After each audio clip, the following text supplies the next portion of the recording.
Hello. അപ്പോൾ ഇന്ന് എങ്ങോട്ടാന്ന് വെച്ചാൽ നമ്മുടെ യൂണിറ്റിൻ്റെ റൈസിംഗ് ഡേയോടനുബന്ധിച്ച് പട്ടാളത്തിൻ്റെ പാഗൽ ജിംഖാനയ്ക്ക് പോവുകയാണ്. നല്ല വിജലംബിച്ച പേരല്ലേ. എന്ന് വെച്ചാൽ ഒന്നുമില്ല, കുറേ സ്റ്റോളുകളും കാര്യങ്ങളും വെറൈറ്റി ഫുഡും പിന്നെ ഒരു കൊച്ചു ഈവനിങ്ങിൽ നമുക്കെല്ലാവർക്കും ഒന്ന് റിഫ്രഷ് ആവാൻ വേണ്ടി അങ്ങനെ ഓഫീസർമാരെല്ലാവരും കൂടി അത് ഫ്ലാഗ് ഓഫ് ചെയ്യുന്നുണ്ട് പരിപാടി.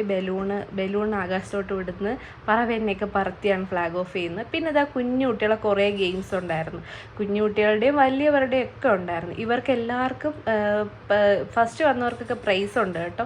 പിന്നെ നമുക്ക് ലക്കി ഡ്രോയും ഉണ്ട്. ലക്കി ഡ്രോയിൽ കൂടെയും പ്രൈസ് കിട്ടും കേട്ടോ. പിന്നെ ഇത് കണ്ടോ, ഇതാണ് നമ്മുടെ ഇവിടുത്തെ ലേഡീസ് ഉണ്ടാക്കുന്ന ഓരോ ഐറ്റംസാണ്. ഇതിലിതാ എൻ്റെ ഏറ്റവും ഇഷ്ടപ്പെട്ട പാർട്ടാണ് ഇതെല്ലാം ഞാൻ വരച്ചതാണ്. എല്ലാമല്ല, മെജോറിറ്റി കൂടുതലും എൻ്റെ ആർട്ടാണ് അവിടെ ഉള്ളത്. പിന്നെ ഇതാ രാജസ്ഥാനൊക്കെ അല്ലേ, ഒട്ടകം വേണമല്ലോ, അങ്ങനെ ഒരു ഒട്ടകത്തിനെ സംഘടിപ്പിച്ചിട്ടുണ്ട്. പിന്നെ കുറേ ഗെയിംസൊക്കെ ഉണ്ടായിരുന്നു. ഇതൊക്കെ സ്റ്റോളുകളാണ് കേട്ടോ. ഇവിടുന്ന് നമുക്ക് ആവശ്യമുള്ള ഫുഡൊക്കെ മേടിച്ച് കഴിക്കാം. പിന്നെ അതാ ലക്കി ഡ്രോയും കഴിഞ്ഞ് ഞങ്ങളിതാ തിരിച്ച് വീട്ടിൽ